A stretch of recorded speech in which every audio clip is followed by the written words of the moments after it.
আচ্ছা, এই যে চারিদিকে এত ডিস্ট্র্যাকশন, এর মধ্যে ডিপ ফোকাস বা গভীর মনোযোগ কি সত্যি সম্ভব? আজকের এই আলোচনায় আমরা ঠিক এই ব্যাপারটাই দেখব, একটা খুব সাধারণ গল্পের ভেতর দিয়ে। চলুন তাহলে শুরু করা যাক। আমি এই চাকরিটা ছেড়ে দেব। ভাবুন তো, কতটা হতাশ হলে একজন মানুষ এই কথাটা বলে। আমাদের আজকের কাহিনীর শুরুটা কিন্তু ঠিক এমনই এক হতাশাজনক বাক্য দিয়ে।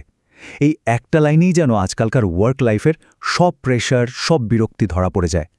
তো এই কথাটা যে বলছে তার নাম আমন, ২৬ বছরের একজন খুবই হার্ডওয়ার্কিং প্রফেশনাল। কিন্তু তার সমস্যাটা কি জানেন? অফিসের পলিটিক্স আর ফোনের নোটিফিকেশন, এই দুইয়ের চাপে সে একদম জর্জরিত। মানে ওর যে লড়াইটা, সেটা কিন্তু আমাদের অনেকেরই খুব চেনা। এই যে একটা সাধারণ সমস্যা, চাকরি ছেড়ে দেওয়ার চিন্তা। আমন প্রথম তার বন্ধু বিক্রমকে এই কথাটা বলে, আর বিক্রম তাকে একটা বেশ অদ্ভুত পরামর্শ দেয়। সে বলে একজন ফিলোসফিক্যাল ডক্টর বোকের সাথে দেখা করতে। আর কে জানত, এই একটাই দেখা আমনের জীবনটা একদম ঘুরিয়ে দেবে। তো ডক্টর বুকের কাছে গিয়ে আমন তার সব সমস্যা খুলে বলল। কি সমস্যা?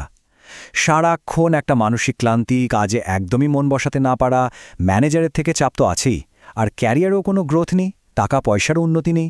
সব মিলিয়ে মনে হচ্ছে যেন একটা গোলক ধারায় আটকে গেছে। আমনের সব কথা খুব মন দিয়ে শুনলেন ডক্টর বুক। তারপর ফোকাস জিনিসটা আসলে কি সেটা বোঝানোর জন্য তিনি ৩০০ বছরেরও বেশি পুরনো একটা গল্প বলতে শুরু করলেন, চামচ আর এক সাধুর গল্প। আর এখান থেকেই কিন্তু আমাদের আজকের আলোচনার আসল মজাটা শুরু। গল্পটা এক তরুণ সাধুকে নিয়ে। সে তার আশ্রমে একদম থাকতে চাইত না। কারণ আশ্রমের নেগেটিভ পরিবেশ, পলিটিক্স, এসবের জন্য সে একটুও ধ্যান করতে পারত না। ব্যাপারটা অনেকটা আমনের সমস্যার মতোই, তাই না? যেন আয়নার এপিডোপিট। তো আশ্রমের প্রধান সাধু তার কথা শুনলেন, তারপর তাকে একটা চ্যালেঞ্জ দিলেন। কাজটা শুনতে খুব সোজা।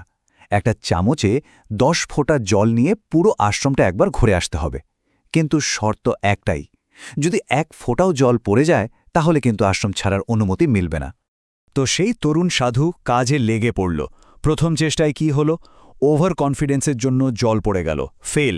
দ্বিতীয়বার অন্য সাধুরা তাকে নিয়ে হাসাহাসি করছিল, আর তাতেই তার মনোযোগ নষ্ট হয়ে গেল, আবারও ফেল। তৃতীয়বার তো সে বিরক্ত আর রেগে গিয়ে সব গণ্ডগোল করে ফেলল।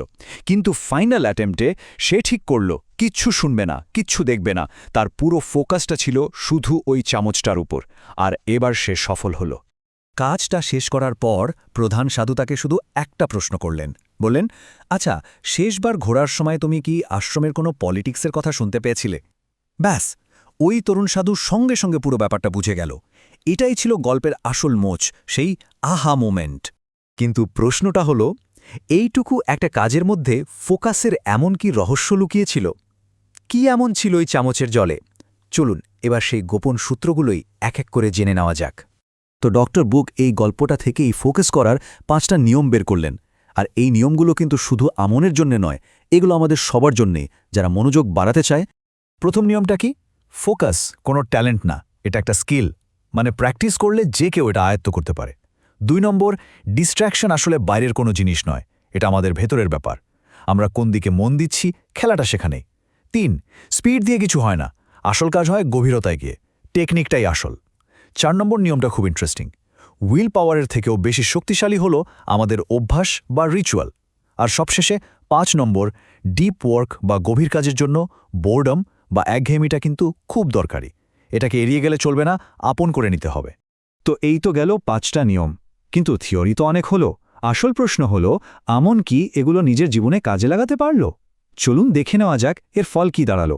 এর পরের ৩ মাস আমন কিন্তু হাল ছাড়েনি। সে প্রতি সপ্তাহে ডক্টর বোকস আর তার বন্ধু বিক্রমের সাথে বসত, আর এই ফোকাস রিচুয়ালগুলো প্র্যাকটিস করত। সে সত্যিই চেয়েছিল মনোযোগের এই স্কিলটা শিখতে। আর এটা কিন্তু কোনো ম্যাজিক ছিল না, ছিল একনিষ্ঠ পরিশ্রম আর প্র্যাকটিস। আর এর ফল এক কথায় অসাধারণ। যে আমনকে আমরা গল্পের শুরুতে দেখেছিলাম, যে অল্পতেই রেগে যেত, যার মন সারাক্ষণ ছটফট করত, সেই আমন এখন একদম শান্ত, কন্ট্রোলে। কাজের সময় ফোন ছুঁয়েও দেখে না। আর এর রেজাল্টও সে হাতে নাতে পেল। মাত্র ৬ মাসের মধ্যে সে তার পুরো টিমকে টপকে প্রমোশন পেয়ে টিম ম্যানেজার হয়ে গেল। তখন ডক্টর বুক একটা দারুণ কথা বলেন। তিনি আমনের বন্ধু বিক্রমের উদাহরণ দিয়ে বলেন, অফিসের পলিটিক্স কিন্তু একই আছে, বদলায়নি। কিন্তু বিক্রম এখন সেই কোম্পানির ভাইস প্রেসিডেন্ট। এর মানেটা খুব পরিষ্কার, তাই না? সমস্যা বাইরে নয়, সমাধানটা আমাদের ভেতরের ফোকাসের মধ্যেই লুকিয়ে আছে।